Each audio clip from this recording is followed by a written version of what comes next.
This weekend, we successfully negotiated the release of the last American hostage, Edan Alexander. Just came out a few hours ago, and we continue to work to get that war ended as quickly as possible. It's a horrible thing that's taking place.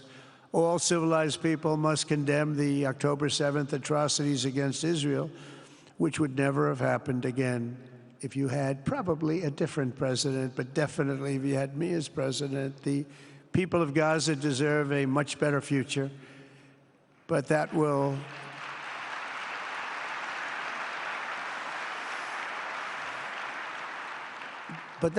or can not occur as long as their leaders choose to kidnap, torture, and target innocent men, women, and children for political ends. The way those people are treated in Gaza, there's not a place in the world where people are treated so badly. It's horrible. After years of suffering, two of the nations most ravaged by terror are finally beginning to end their long nightmares under the new generation of leaders. In Lebanon, where a friend of mine has just become the ambassador. He's going to be great. I said, you know, that could be a very dangerous job. He said, I was born there. I'm Lebanese. I love that country. I said, but it's very dangerous. You know, this is a friend of mine from New York. I said, but it's very dangerous. Are you sure you want to do it? I never thought of him as being a warrior, but he is a warrior. He loves his country. He said, if I'm injured or die, I'm dying for a country that I love. He grew up there.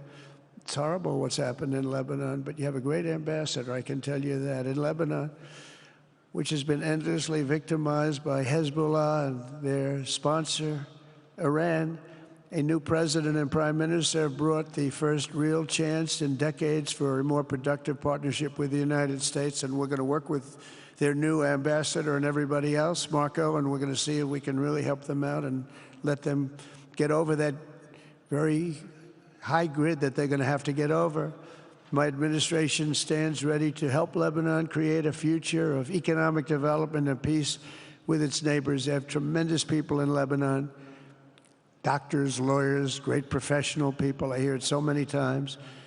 Likewise, in Syria, which has seen so much misery and death, there is a new government that will hopefully succeed in stabilizing the country and keeping peace. That's what we want to see in Syria.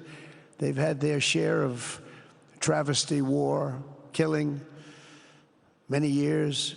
That's why my administration has already taken the first steps toward restoring normal relations between the United States and Syria for the first time in more than a decade. And I'm very pleased to announce that Secretary Marco Rubio will be meeting with the new Syrian foreign minister in Turkey later this week. And very importantly, after discussing the situation in Syria with the Crown Prince, your Crown Prince,